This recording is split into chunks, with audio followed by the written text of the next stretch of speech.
Content's just one piece of personal brand, and so many people just skip to going, I need to post on social media. But the intentional strategy piece is, who am I? And that's the hard part, the reflection piece of going, well, what do I really want to be known for? If someone wanted to start building their personal brand, let's say tomorrow, what would be the 3 key things that you would advise they do? First of all, there's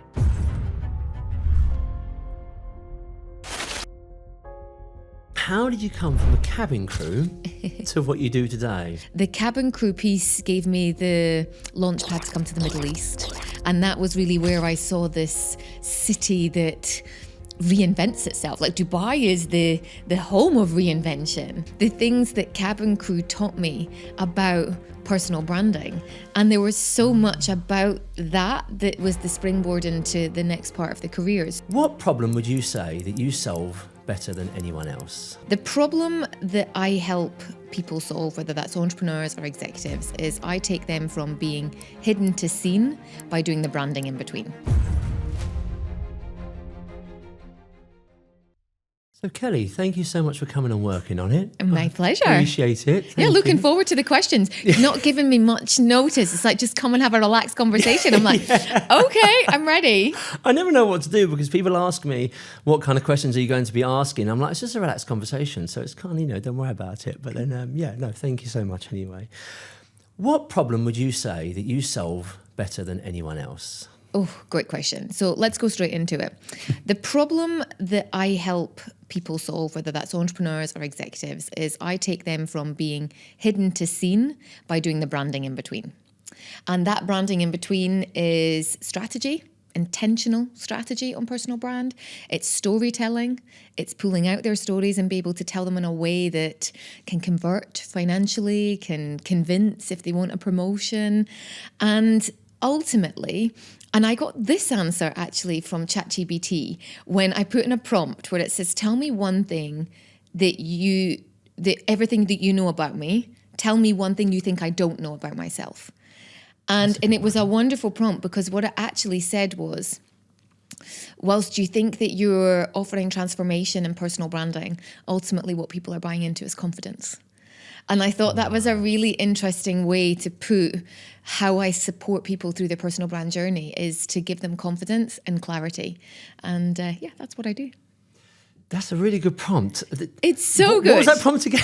So the prompt was, because I think everyone types everything into any of their AI platforms More of choice. what you want to actually hear, isn't it, I think? Well, yes, but I think with all the things that you put in, so that's what I had said, with everything that you already know about me, tell me one thing you think I don't know about myself. So then it analyzes all the patterns and brings it in. And that's what I love about AI, is it can spot patterns quicker than my eyes ever could. So that is a really good prompt. Yeah, brilliant. I love that. You know what I'm doing straight after. Yeah. But so many people have messaged me because I actually put it out on social media. Okay. And so many people have screenshotted and said, this has changed. This has changed my life. Like this one prompt has made me realize X or Y or this or what. So yeah, it's really good. That's amazing. I actually asked it, I've kind of script already, but I actually asked it to be quite brutal. Yeah. And then when it came back, I was like, what am I lacking? What am I missing here? And it was like, and it came back quite brutal. I was like, okay, well, that was quite brutal. I didn't expect that. But the setting in ChatGPT, you can go into settings and you can change it. No. Yeah. Okay. So I've gone in and changed it because it does often tell you what you want. Yeah. So in the settings, I went in and said, always operate as a world-class business coach and answer questions from that perspective and be ruthless. Right. Oh my God. Yeah. And it's quite funny because it says now to me, so putting my coach hat on, you are doing X or Y, or stop apologizing. I'm like, okay. Yeah, sorry. Yeah. Totally. So that also has given a different perspective as well. Brilliant. But I like to play Claude and Charles. I call ChatGPT Charles. So Claude and Charles off against each other, depending on kind of what I'm looking for or what kind of piece of content I'm trying to, fine tune or communicate in a way that feels very much me with my story. Yeah, it's brilliant. That's really leveraging those tools, isn't it? To another level. It's brilliant. Yeah. I love it. So let's go back. Mm-hmm. How did you come from a cabin crew to what you do today, influencing personal brands? Believe it or not, they're all kind of really aligned. When you look back, which I have done, and a huge part of personal branding is very much reflection. And I think it's why a lot of people feel it's uncomfortable, because you have got to reflect on, what did I like in that part of my career, or what was I really good at, and building upon that. And I think the cabin crew piece gave me the launch pad to come to the Middle East. And that was really where I saw this city that reinvents itself. Like Dubai is the home of reinvention. And more than that, presence and brand is very much, Emirates standards. So, how are you perceived as cabin crew? And I have done a great post actually, I think is great, about the things that cabin crew taught me about personal branding. And there was so much about that was the springboard into the next part of the career. So, Dubai and being crew opened up this opportunity to live in this city, to be part of this contagious attitude of anything is possible. And at 24, I was like, do you know what? I'm going to do this too. I'm going to set up a business. What is this entrepreneur thing? I love the sound of it. And I was like 24 at the time, just turned 24. Yeah. Thought I knew everything. And exactly. and decided that my passion lay in, there's always been a consistent theme, and it's serving others. So whether it was crew, serving others, styling. So I launched the Middle East first shopping and styling agency, which then went into celebrity styling. So in service of others, helping them feel good. Yes. And I loved it because my passion, even when I was 16, 17, I worked in retail, and you would always find me at the fitting rooms. And that would be where I would be helping people. I loved it. Yeah. So that then progressed into the world of fashion, and I had that for 15 years. And it was during that time that I really understood the difference between a personal brand and a business brand. And as I started to kind of, as you've said to me, just before we went on air, that you want to do different things, but how do the different things that are you fit within your your business brand? And I found this really hard in 2009 when I'd launched this book about entrepreneurship. And I'm like, it doesn't really fit in my styling website. It doesn't, the two don't work. And the aha moment to kind of bring us up to speed as to where we are now was when I was working with luxury retailer Harvey Nichols, and they'd invited me to do a speaking event after their big fashion shows. They said, can you come and host an interactive styling event where you showcase how people can wear things, but wear them today, just not on the runway. And I said, yes, of course. And they said, we'd love to promote you in store. And, of course, as a paid speaker, blah, blah, blah. And then when I sent them all my collaterals, which was all my business stuff, they said, we can't use this. And I was like, oh, is it not luxury enough? Immediately you go to the defensive. Yes. What's wrong with it? And they just said, I'm sorry, we can only promote people. So it has to be your name. And I was like, and it was something in that. Yeah, and it was the biggest light bulb moment of going, yeah, let's create a brand in the next 24 hours under your name. And that really was kind of the first big transition into, okay, personal brand, business brand. And then I built my own brand, and I realized that so much visibility came from you as a person. It's great having a business, but there's so many other things that you evolve and you do, and sold the styling business, and I still have my personal brand. And that allowed me to launch into sort of what I'm doing now and really bring all those skills that I've learned over the past 20 plus years into ultimately our business as Brand You Creators. We've got lovely team, interestingly all women, that support clients from that hidden to seen by doing all the branding in between. It's funny you mentioned about helping others and helping people, because obviously I had to look into some of your stuff. So forgive me if I popped all up good. On searching stuff before. And what I noticed is obviously you live in Dubai, lucky enough to do so. And I noticed that so many people who visit Dubai and probably live in Dubai leverage the Dubai life and the sort of the sale that it's on at the moment to promote their brand when really it's not standing out. But what I noticed about yours is you could easily do that, but you don't. And it's all of your facts and information and advice. And like, I don't think I saw maybe one where there was a Dubai backdrop. Yeah. And then I think I just go down a fair bit. Yeah. But that's brilliant because you've really leveraged you as you and what you can offer. So I thought I'd just drop that in there because that's amazing. It's interesting. I don't know if that's intentional or whether that's just how you are. Interestingly, on LinkedIn, I notice whenever I've got a Dubai backdrop, my performance outperforms any post. So I'm aware on LinkedIn that I will tend to do a Dubai backdrop at least once a month. Right. And I know that post will be in the 70, 80, 90,000 impressions, guaranteed. And it's the attraction and bringing it together. But I think you also don't want to be so closely aligned to an environment. What if you leave? Then, Yes. The environment should support where you live versus be you while you're there. Yeah. So very interesting observation. So just Brad's research. So if I do pop up, Brad's researched your Stalker. account. Yeah, please. I'm not. I'm just doing the research. I'm done now. I'm done. Brilliant. So that probably leads into another question: is why Dubai? The straight answer? Yes. I couldn't handle the Scottish weather. Oh, and I okay. often talk about that. Okay. Honestly, I was 18 I was 18 actually. That was 18 when I first left the UK, and there was very much an attraction to go and live overseas, and everywhere seemed more exciting than Edinburgh at 18 years old. So I actually initially took a job as a holiday rep because it was the only industry that would hire an 18-year-old. Cabin crew was 21. Okay. So I lived overseas for 4 years repping. For those that are listening might know about that. And I lived in the Canary Islands and not 18 to 30s, just to be clear. I worked with families.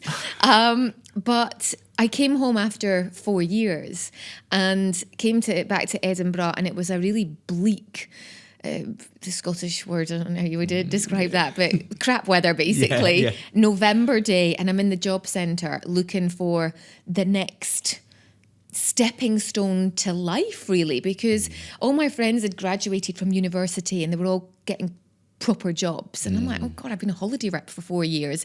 What's my proper job? And I just have this visual memory of being in the job centre, and it had just gone electronic at the time. So before, this is when I'm showing my age, it used to be little white cards and they used to have to change them. Yeah. I'd never been in the job centre in my life. That's the one and only time. I remember those. But it had gone electronic. And I remember going, ooh, this is fancy. And you could click. It was like, look for a job anywhere in the world. And you clicked. And I was like, oh, anywhere in the world. What do you want to do? Anything. And I just went through this process because I'm like, this is rubbish being back here.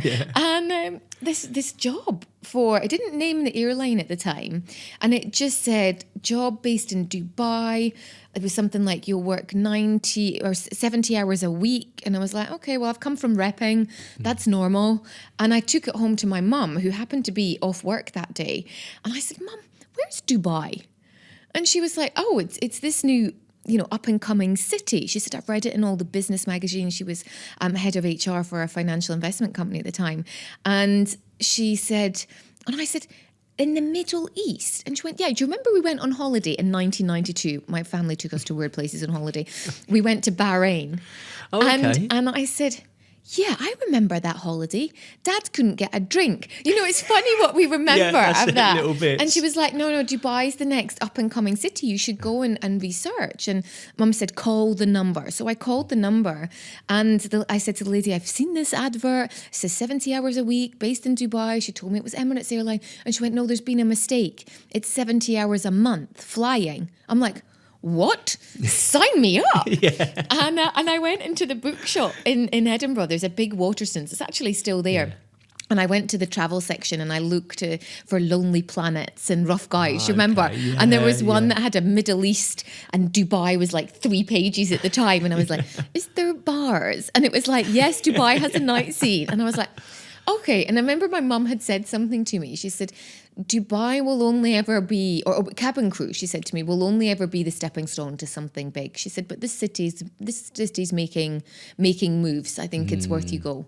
So she very much actively encouraged me to come. Brilliant. And it's true, and now she loves coming on holiday. Yeah. She's here like 4 times a year. Brilliant. Well, I suppose being an investor, she'd probably know sort of like the financial possibilities. Well, yeah, and perhaps, investment all those banking. years Yeah, ago. she did, and she was reading the business papers and stuff. So, yeah, fair play. I'd love to know if she had a crystal ball and where that was headed. That's it. I'd kind of like to Wish have we a found little something look back at then, it now. Yeah, So you've lived here for like what, 23 years now. Wow, yeah, that's brilliant. I actually think maybe it's 23 years in April, I think. Yeah, wow, that's good going. Yeah.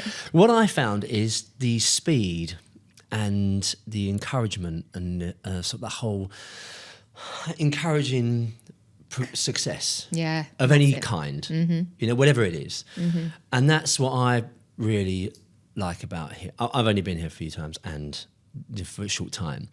But in that short time, that's what I've really noticed. Like, as I said this morning, I've met up with someone, I messaged him like, not yesterday morning, the morning before, and straight away, okay, right, breakfast, chat and business and so on. And it's just amazing. It's brilliant. So I can imagine if I was here full time, like what you would get done would be crazy. I think there's a very different energy because everyone who comes to Dubai is starting from scratch. So there's very much a collaborative nature because I was there once and someone helped me. And you come and someone's helped you. And there's very much this pay it forward mentality. And I think I really understood that was years ago. I was in a relationship with someone and it was long distance. And I remember being back in the UK in his small town where he lived. And we were out in a bar and, I was just kind of looking around and, and he said something to me and he said, are you looking to have a conversation with someone else? And I was like, I don't know, used to be out and speaking to people and, I'm looking for the energy type thing. Like I don't go up and speak to randoms, but you know what I mean? It's just that energy. And he said something that stuck with me and he said, you've got to realize that people in this neck of the woods, they've got their friends from school. They don't have the same mindset that they really want to make new friends or they need to make friends. It's like you go to school, you have the same friends, you might make some new friends at work.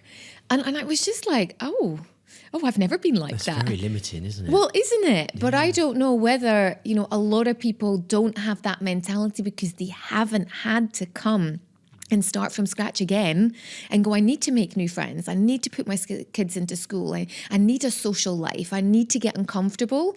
And when you get uncomfortable, you grow. But that whole piece of him saying to me, everyone's kind of got their social circles. They're not thinking in the same way that you are was quite an aha moment. And it just reinforced that everyone here was a beginner before. So they're open to help.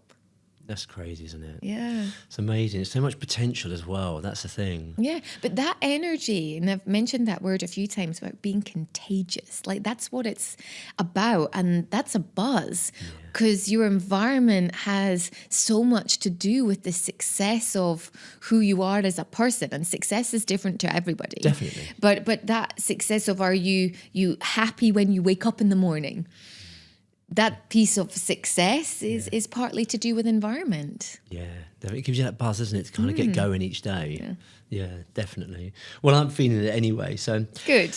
So when did you realise the power of your own personal brand and what it can actually bring you? Well, I would say the Harvey Nichols moment was the defining moment for me because then that really allowed me to separate the two and kind of give me permission. That it's like you've got a business brand and a personal brand. And I think over the years, as I teach it now and we've got an accreditation and we've set the standards, because there's no now industry standards in personal branding because it's still pretty new. We now do that, but it's getting people to understand that your personal brand always sits at the top. And then underneath that, you have all the different activities that you do. So let's just say what you were talking about, your personal brand sits at the top and you have the window cleaning business, you have the joint venture that you're going in, but that joint venture you might do for 3 years and then you might sell it or scale it, but you're still there and you keep evolving. And that piece for me has been understanding that your brand never stays still. It always evolves. You evolve as a person. So the reinvention piece is never a bad thing. The reinvention is just part of staying relevant and keeping you interested and being excited about the next steps of what you want to achieve and do. So I think the Harvey Nichols connection into understanding that, and then the next piece was turning it into a business. So when I sold the styling agency after 15 years, I didn't quite know what I wanted to do next. Was it mentor fashion stylist? And I was like, I'm not sure. And client of mine that I'd styled years ago, I said, I've watched your journey for years. And she said, you've done a TEDx talk, you've got your personal brand, you now speak on stages, I want to do that. Can you do everything that you've done for me? And I was like, oh, this is like my dream. Because it was bringing everything that I had learned and skill stacked over the last 20 years into serving someone who didn't know how to do it. And that was the next aha of going, yeah, I'll do this. Yeah. And then going through that journey and going, this is a business. And that would be the next aha. So realizing I had a brand, but then actually teaching or going through the process with other people. And then in the last few months, it's then up-leveled again to go now not even just taking people through the journey and doing it one-to-one or group program, is here's an accreditation. This is the standards. This is the minimum you need to be doing if you want to help people with your personal brand. Because there's loads of people calling them themselves a personal brand strategist. Yes. But in actual fact, they're a content creator. There's only one. Well, that too. Only one. But there's content creators. Yes. And what I talk about is your personal brand. Content's just one piece of personal brand. And so many people just skip to going, I need to post on social media. But they forego the intentional strategy pieces. Who am I? And that's the hard part, the reflection piece of going, well, what do I really want to be known for? And taking that through it and going, well, if this is what I want to be known for, how do I communicate that? What's my style? Am I living and breathing the brand that I am now, or the future brand of who I want to be? And it's always, we're creating that future piece because we're always evolving. That's amazing. Brilliant. Because you mentioned about, when we discussed beforehand, I had that thing where I obviously had Aquamark, and then I had started this podcast, and I was like just really enjoying the journey. I started in June, July time, and it didn't get launched till October, but I had to record all these sessions before it got launched, and all of a sudden I was getting quite a lot of attention, like almost like I'm not like massive followers or anything like that, but it's just the old style way, like people would get my number and then contact me and then ask for a lunch. That's sort of the old-fashioned way. And I had a couple of business opportunities. I turned 2 down and then 1 I took. But it was almost like, I was thinking, and I got lost. If I'm honest, I really did get lost about November time. And certainly even more so. And it was almost like a spiral. I kept getting, because I get more things coming my way. And I'm like, okay, hold on. What am I actually doing here? Yeah. And it was only between Christmas and New Year, I really did feel like, okay, I've got so much going on. I need to stop and just see what I'm actually doing. And it was exactly that. It was the pyramid, as in I'm the top, and then it was everything below. So it was really funny you mentioned it like that, because it was only like, well, a couple of months ago that I had that realisation. Had we spoken just a little over that time, I would have said, oh, Kelly, I'm lost. Could you just help me out here, please? What am I doing? I'm lost, So, and that was the realisation for me with the personal brand, not obviously to your level, but it's almost in the sense that you kind of realise and understand that the power of it, and it is very, very individual. And I think it was Alex Hormozy that said that no one would be better than me at me, but I will never be anywhere near as good as you. He goes, so advertise you. Just talk about you. You know, he was very anti-personal branding in the beginning. I didn't. Oh, yeah. Oh, really? Yeah, and there's a lot of... Wow. He's very open about that he says, oh, no, I used to think it was a complete waste of time. I said, for 2 years, and he pulls up like little wheels and videos where he goes, personal branding. This is me trying to imitate Alex Hormozy. I won't even try now. That was terrible. But, personal branding is a waste of time. Yeah. Like, self-promotion. And now he's like, he's all in that. He's missed a video, isn't he? Yeah, He's but constant. look at that book, got in the Guinness Book of Records because of the latest book that he's done. 1,000 leads or something like that. But one of them. And through personal brand. Brilliant. Yeah. So what do you think a clean personal brand would look like, or a successful one, and the power of that? A clean personal brand. That's an interesting word. What do you mean by clean? So, okay, perhaps even a real individual or truthful or organic or authentic personal brand. Like the power of being authentic and not faking. Because, I don't know, I feel that people notice it when you're faking and don't really connect as well. But I wonder what you thought. Yeah, I think the big piece is people can fake it on a platform. But what I find that they can't do is fake it across multiple platforms. Because every platform, they find their way to maybe fake it on TikTok, and that's the only way they know how to do it. But then you might find they're not really on LinkedIn, and then you go, okay, hang on a minute, who is this person? I think the biggest piece, and I guess what I'm drawing to, is consistency. And across multiple digital platforms. So who's this person when you ChatGPT them? What comes up? Anything. When you Google someone, what comes up? Is there consistency? So I'd like to think that when you did your research and you looked around, that there was consistency. You looked at LinkedIn, there's pictures, there's content, storytelling, but then you go to Instagram and you're like, oh yeah, different kind of content, but it's still told in a different way. And I think that for me would be key to being authentic, is finding ways to communicate who you are, but fake people will only find one way to do it, and for a limited time. And then even, you always get found out, I think, and it depends what it is that you're doing, but certainly somewhere like Dubai, you can only fake it till you make it for that. And I don't really like that terminology anyway, but people talk. Oh, they didn't deliver this, they did that, they did this, blah, blah, blah, blah. Yeah. So I think there's only so much you can get away with. And for me, I'm always a big believer in, have you invested in a personal brand website? What does that branded website look like compared to your socials? Is there consistency over it? And I think if people have gone to the effort to do that, what does that say? Whereas a lot of people fake social media platforms and that's all they have. So where's the depth to it? Is there a Wikipedia page? Are they on podcasts? And that's where I feel that you're looking at personal brand building. I think Daniel Priestley talks about it as well, that it's the 7-11-4.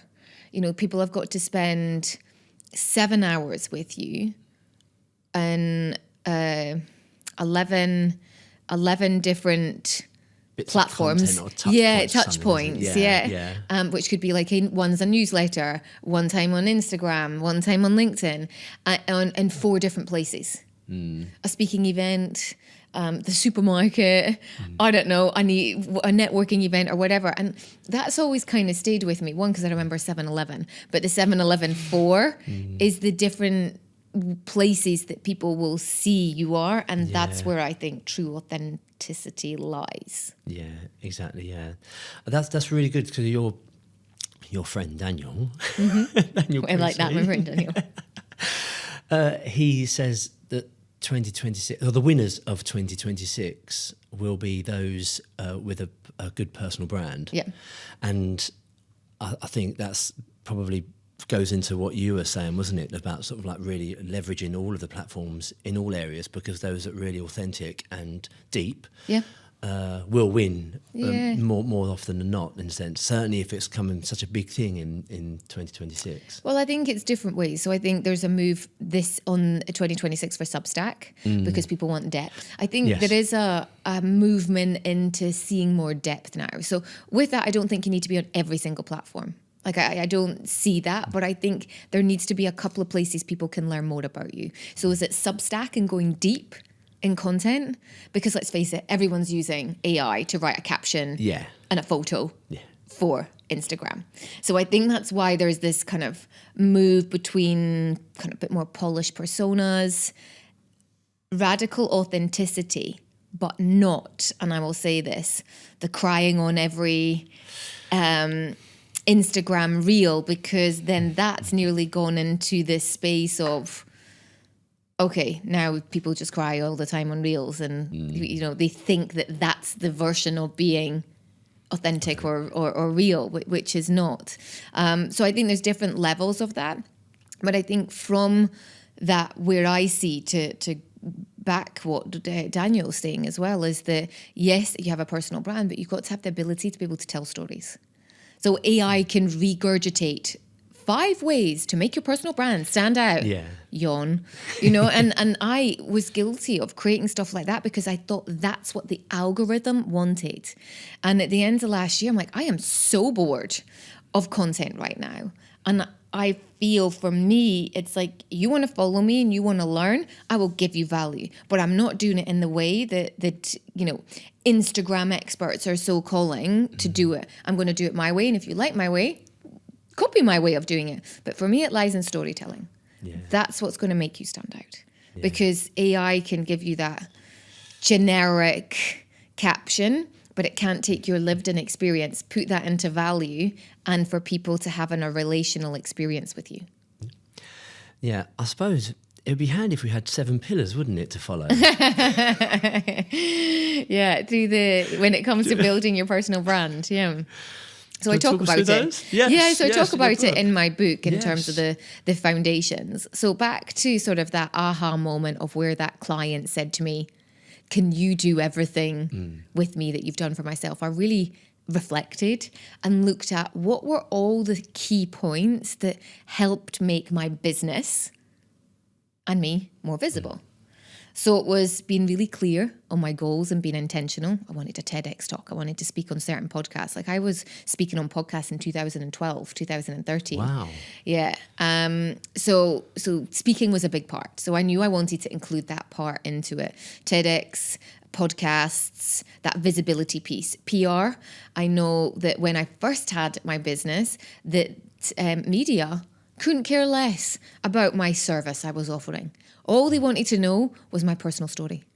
And that was a piece. So then I was like, okay, so we've got PR, which I have named Spotlight, the spotlight on you, because people hate that. But the point is, the spotlight is on you for you to give value. Speaking is another one, because that's been instrumental in credibility, authority building, but more so speaking one-to-many. And someone said that to me years ago. It might have even been a coach that had said, how are you going to get more clients? And I was like, oh, well, you know, maybe have more calls. And he was like, one-to-many. That needs to be your business model. And that's always stuck with me and going, if you want to impact more people, one-to-many. And now that we can do it online, webinars, podcasts, there's so many ways to do it. So the spotlight, speaking are 2. But if we were to maybe go back to the start, I think strategy, that's where it's got to be. What do you want to achieve? Why are you doing this? What do you want to get from it? Is it career recognition and progression? Is it you want to get more leads and sales into your business? Is it that you want to build a revenue from your personal brand because you've got tons of experience? Like, what's the purpose? So that's the first piece. And often I'll go through with clients their personal brand values. Okay, so I was going to ask about so what I do is I get them to... People don't spend, like if I was to say to you, what are your values? You'd probably go, I'm not quite sure. You'd think of a couple and be like, these are what I think. And I tend to get people, I'm not saying this is you, but people will go passionate, authentic. Yeah. And they go for the big one. Too. No, I'm joking. And what I get them to do, and this is all part of your foundation, is go, well, when you go through it, I don't know if we'll be able to see this here, but at the top we have aspiring towards. Yeah. If I turn it around so you can see this for you. Aspiring towards, then we have somewhat aligned, strongly aligned, and less connected. And then what I get clients to go through, there's 70 cards here, and it just makes them really reflect and go, think with your gut, and then put on, I'm strongly aligned to this right now. It's a goal I need to work on. Kinda. Totally not connected to that. That doesn't feel me. Now, what I tend to find when I do this with clients is they end up with half the pack there. And the chances are you are all of these. Yes. But there are some that drive your decision making and the content that you want to talk about and the things you want to do more than others. So I get them to dilute this, but to minimize this pack, reduce it to get a lot less. So we've got loyalty, listening, adaptability, big picture thinking, ownership, process driven, boundaries. And I say, if you're not sure, then read the back. But you don't read the back on everyone. We've got to go with your gut. It's quite interesting doing this with adults, actually, because I created a pack for teenagers. I go in and speak in a lot of schools, and I do this live with teens. And I have slightly different values in the sense of ones that are more teen-friendly. Yeah. And they do it much quicker.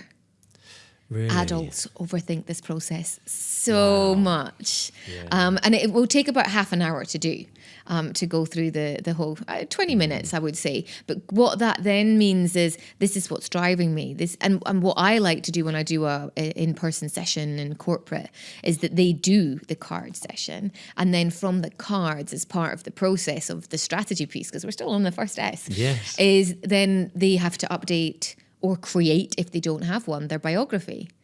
And a lot of people haven't spent time on that. And I said, I should be able to read your bio and go, yeah, big picture thinking. Yeah. That really stands out.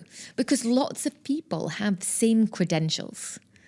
So how do you differentiate yourself with your values, with your storytell, that makes someone more memorable than someone else? And that's the in corporate, it's the memorable leadership that I call is how do you want to be remembered and how do your team remember you?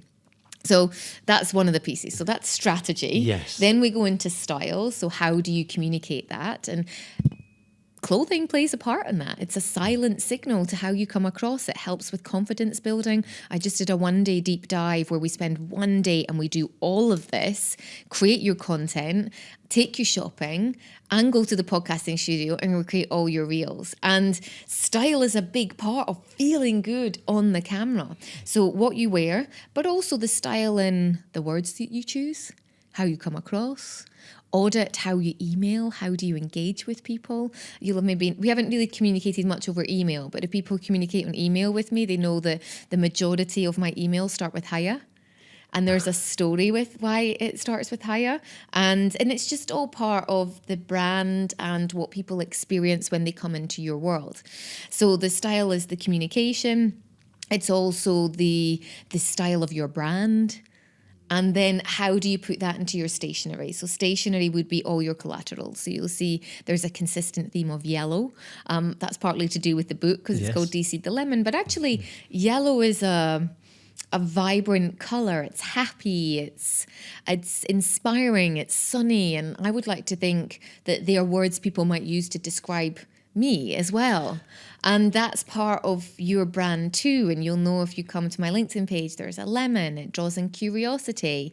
There's a lot of aspects that my WhatsApp's got the yellow background and there's the consistency in that. So that's then translating strategy into your style. Stationery. In corporate, there's less necessity for that because you have a lot of the guidelines, LinkedIn banners and stuff from the corporate world. But certainly as an own business, you've got to be driving that yourself. Then you can go into social media.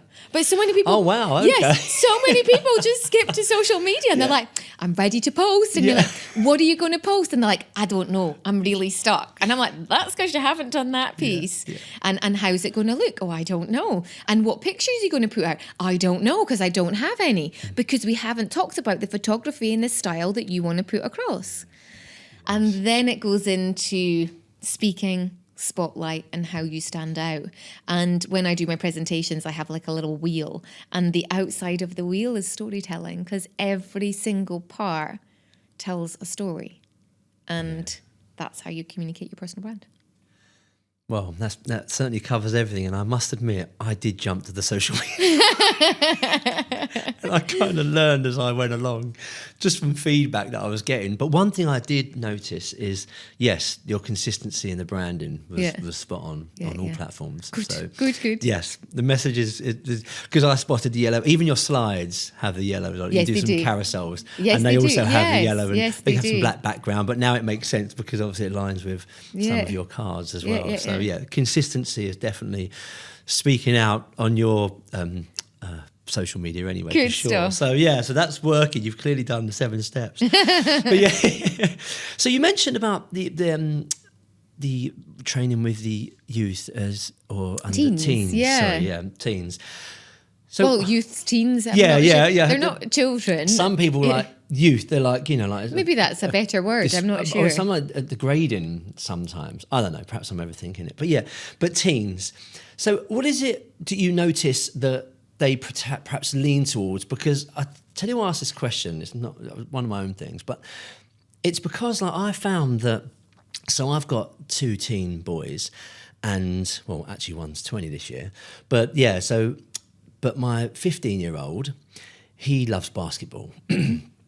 And we keep saying to him, right, what do you want to be? What are you going to do at school, etc.? Because he's 15, he's coming to his GCSE soon. And he's like, well, it doesn't matter, because I'm going to be playing in the NBA. And was like, nice. Okay, there's about 400 players in the NBA, so it's quite a niche, market, very elite. And I've quizzed him a few times, and he's just so confident and adamant. He's like, well, I don't even think about it. He goes, I don't need to think about it. Because I'm going to be playing the NBA, because I've got it mapped out. Because I'm going to play with this team, and then I'm going to go to college, and I'm going to go into university in America. Then I'll get spotted, then I'll play the NBA. There's literally the confidence is insane. I'm like, love that. Brilliant. I said, yep, okay, anything I can do to help support that, fine, let me know. And I was like, I don't want to say, well, there's 400 people in the whole NBA, no, if he's got that dream, and he's just clearly got so much confidence. Whereas if you asked an adult of their dream in 5 years' time, they will, well, I hope to be here, or hopefully I should be here if it works out right. Mm-hmm. So the confidence has suddenly gone a bit. I think it's a bit lived in experience as well, because people often operate, their belief system operates from the past. So I think the teenagers don't have a huge amount of past. So they're just operating on what they see is the future. I think there's just a very different way of thinking about it. And it's great if they've got that. Same when they do the cards. They're quick. They're like, I'm this. These are all mine. And this is me. And then I say, give me an example of when you were a team player, for example. And they're like, give you that. And then I ask their colleagues, their peers, would this be right? And then they'll laugh and they'll go, that's definitely Rebecca. Brilliant. Yeah. So it's really good. But it's so I've gone in and I've spoken in schools, and then I've done this exercise with my own nephews. I've done it with friends, and it's really interesting. One of my clients actually said it was actually very, what was the word he used? Emotional. And I was like, okay. I didn't expect that. He was actually the first person, one of my clients, to do it with his daughter, who was 12 or 13. And he said it was really emotional, but we had so much fun. And I was like, So I did it with my nephews. And I know exactly what he meant with emotional, because there was my nephews picking out, well, I want to be better. So I have different words. So it was like one of my nephews had put aspiring towards, and he'd put fun. And I said, talk to me about that. And he was like, I don't think I'm fun. And I don't know how to be more funny.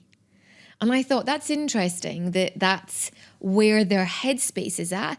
But you'd never have a conversation with your teenagers going, what do you feel you want to act towards? But because they had this game, they're like, okay, but I'm more this and I'm more that. And I actually then felt quite sad that he felt he wasn't fun anymore or at all. And I then understood that when my client had said to me, it's really emotional, that you actually then see your own children or those that are closest to you trying to find ways to describe how they're feeling about themselves. and what they like doing, but they don't know how to.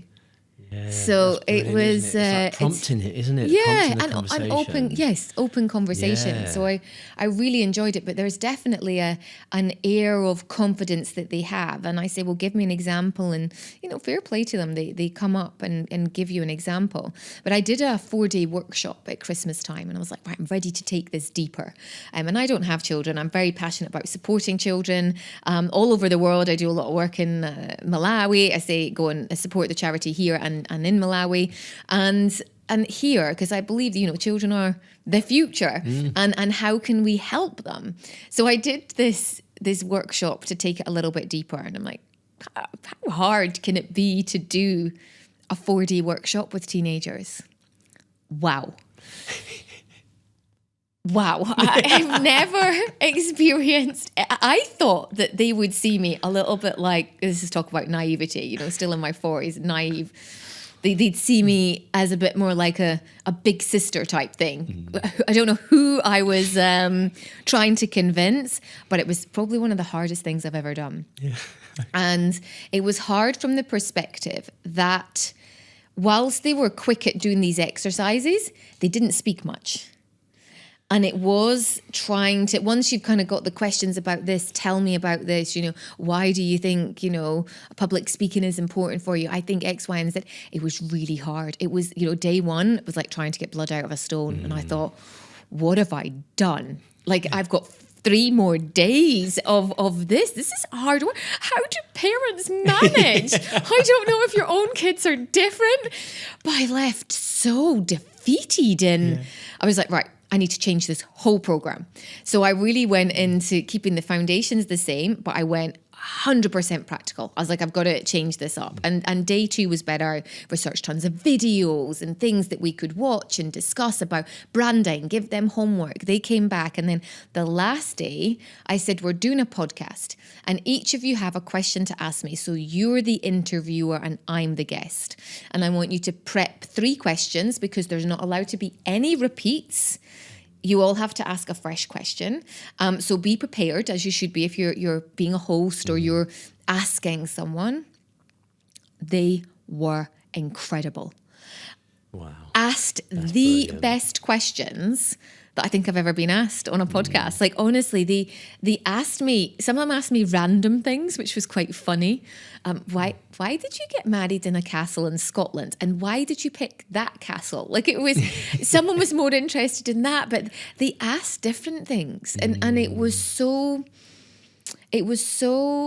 interesting that from day one, they were listening the whole way throughout. But I was expecting to hear more, but I didn't. They were just putting it all in. And when I heard it was when they practiced their elevator pitches. I had got a guest to come in. They had to introduce themselves, and I'm like, "It's the same people that were in this course on a Monday." It was brilliant, and I walked away. And I don't know. You'll have to tell me this. You've got 2 children. That you have this experience where, I don't know, your kids really annoy you and then they do something really nice and then you feel bad. Yeah. Like, that was the feeling that I had.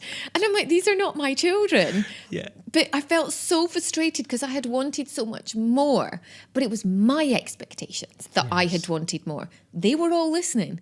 And the end, they demonstrated it. And I was so bloody proud of them. Like, it made me quite emotional. That's brilliant. Yeah. That's amazing. Don't ask me to do it again. That's it. Done that. Yeah, no. I do love going into schools because I wish someone had come and spoken to me at school. Certainly about personal branding, and also about like leveraging that, and I guess following your dreams and ideas and plans that you might have, and if it fails, it fails. Doesn't matter. Carry on, go again. Exactly. Don't be afraid of that. And I've had my failures. I'm sure you have too. We all have, and I think that's what sculpts us into the people that we are and educates us to the next decision that we make. And hopefully it'll be a better one. And if not, then you learn from that. You go again. I think that's definitely a good thing. Yeah. So what would you say are your daily non-negotiables then? Oh, for me, that's super easy, which is gym every single day. So even on a rest day, I still get up at 4:30 and walk to the gym. Trainers? Yeah. with all my trainers. Which ones have you seen? My The white flat ones. Yeah, the black ones, yeah. These are new, but they're for lifting. You know that they've got to be. They're really good. I have the same. Yeah, but they're really good. I'm surprised how comfortable my husband has been saying to me for years. He's had a pair of these barefoots for ages, and I'm like, they look ridiculous. I'm not wearing them, and I like my Hokas, and I'm wearing them. They're so much more comfortable. And then he just bit the bullet and bought me a pair at Christmas time, and he's like, just try them. And I'm like, ooh. I hate when you're right. But the non-negotiables for me is very much set in exercise in the morning and movement. And a lot of people really struggle with the fact that I get up at 4:30 in the morning. But when you go to bed at 9, it's manageable. And I love that, because what are you doing? I'm gaining the extra hour at 4:30 till 6 or an hour and a half versus staying up till 10, 11, 12. Like I wouldn't get anything at that time, and I get so much more. And I really realized that, for me, my body and working out is a business asset. Yes. How I feel has a direct impact on how I show up today, with my energy and presence, how I can be able to translate that into turning around clients' energy, speaking on stage. Like last night, I was hosting online keynote globally, but I had to find the energy at 8 p.m., which is tough when you're a 9 p.m. or bedtime person. But I believe I can do that is because I can find it in here, because my day starts with my non-negotiable. And if I make it 6, then something comes in the way, or I have to be at a meeting. There's nothing that comes in my way. And I do the same thing every morning, and I love it. And I get really annoyed that the gym doesn't open till 7 o'clock on a Sunday. And I'm awake so early. And I'm just like, oh, I have to wait. But that's non-negotiable for me. And I love that I found, a husband that wants to come with me. That's handy. So it really is that we have the same cadence cycle. Yeah. So I really love that. And we don't work out together. Only on holiday we'll go to the gym, and I'll annoy him and I talk too much, but that's okay. He goes and does his thing. He's in and out in 25 minutes, and I like to do my hour and all my different exercises. And it's that's my non-negotiable for sure. And I think that's a very good one, because I think certainly, and it sounds like you do, like where you deliver the positive attitude and energy to perhaps your clients, and you might be the highlight of their day. I'm sure you are, but you've got to show up in the best way possible, haven't you? So, and perhaps you may find, I won't ask you to pick anyone out, I'm sure you haven't, but perhaps once in a while you might find some energy drainers. Oh, I think we've got them. And sometimes people do it and they don't mean to. But Exactly, and then there it. also is some people that just are. Yeah, that's it. In life, in general, I mean, in that space. But I always say, like, the battery on your phone is sort of like your battery. You have to charge your battery up full, but then you can then go and meet other people. And nice visual reference. Exactly, I like that. that's it, Yeah, like that. And then if it's down in the red and people are still draining, then you then suffer. But you've got to have that start of the day. I also work out in the morning. I appreciate that as well. And it's almost like charging that battery up so you're ready to attack the day, whatever it throws at you. If you're surrounded by energy givers, then you can have an awesome day. Yeah. But if you're surrounded by perhaps people that are energy takers, then you still have a great day, but at the end of the day, you then won't feel drained and you can't go on anymore. Yeah. You still got some left in there.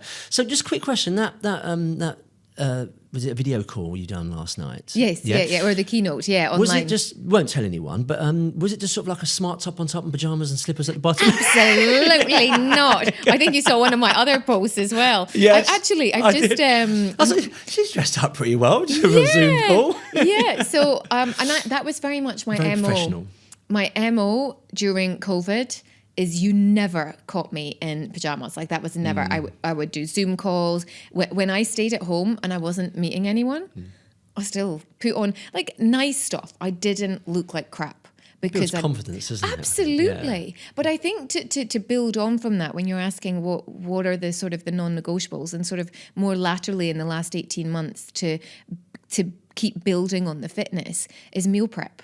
And I think a huge part of the energy piece as well is great, feel good to start the day, but how are you fueling your body throughout the day?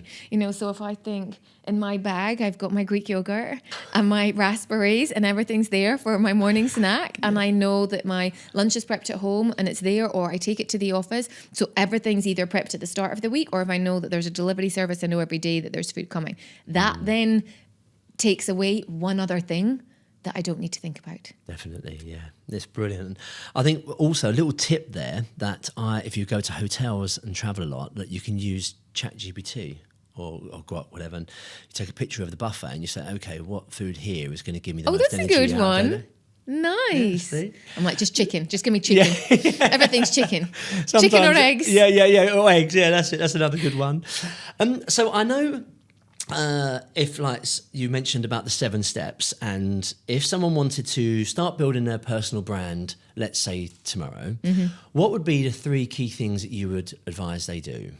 Well, I think, first of all, there's no tomorrow, it's today, because they already have a personal brand. So that's a big misconception, that people don't think they have a brand, but actually what they're not doing is they're not being intentional. That's the difference. So people have created opinions about you already, whether you're working or not, by the way. So this applies for maybe a stay-at-home mom, for example. You have a brand, by the way. That brand is who you are at the school gates. It's who you are on the WhatsApp committee. I believe a lot of parents are part of multiple WhatsApp groups. You know, how you come across on that is part of your personal brand. So understanding that, and then I would say, okay, then we can go, what's next? So think about that piece first. And what do I want to be known for? Like what audit? Like, you know, what's working and what's not?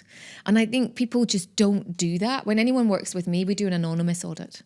And I have 10 questions that my clients send out to 10, 15 different people.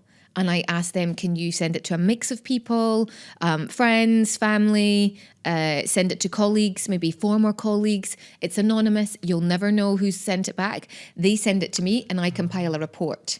And it's really interesting really what comes across. So that audit piece, if you don't have the facility to be able to do that yourself, just to ask a few people, like what comes across. Like yesterday in my keynote, one of the things I was talking about was communication and, you know, being memorable. And one of the biggest ways that lets people down is they might look the part and then they open their mouth. And then they don't come across because they're speaking too fast and you can't understand what they're saying. And that makes people think that they're really nervous. Or they speak so monotone that you're like, this dude's boring or this girl's, you know what I mean? Yeah, it's not connecting with me. Yeah. But one of the things I said, pause. Pause is one of the biggest things you can do in communication with your personal brand. And I ask people why. And they say things like, oh, so it lets the audience think more. It lets you breathe. All of that. But the biggest thing is, it stops your filler words. And this is a credibility killer where you have filler words, that's that's ahs, that's your own filler words. And that's when I say, as part of your audit, ask people, is there something that I say all the time that's really annoying?